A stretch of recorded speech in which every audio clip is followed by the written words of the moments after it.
अमरावती जिल्ह्याच्या परतवाडा येथील एका संतापजनक घटनेने संपूर्ण जिल्हा हादरला आहे।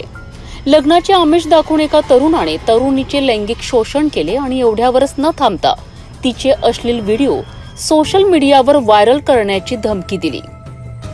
या प्रकरणातील मुख्य आरोपी अहमद अयान हा पीडित मुलींना अमरावतीच्या कठोरा नाका परिसरातील एका नामांकित रेसिडेन्सी मधील फ्लॅटवर घेऊन जात होता।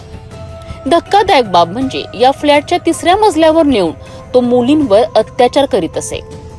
हा फ्लॅट भाड्याने किंवा वापरण्यासाठी घेण्याकरिता तो आपल्या मित्राला प्रत्येक वेळी 500 रुपये मोजत असल्याची माहिती समोर आली आहे।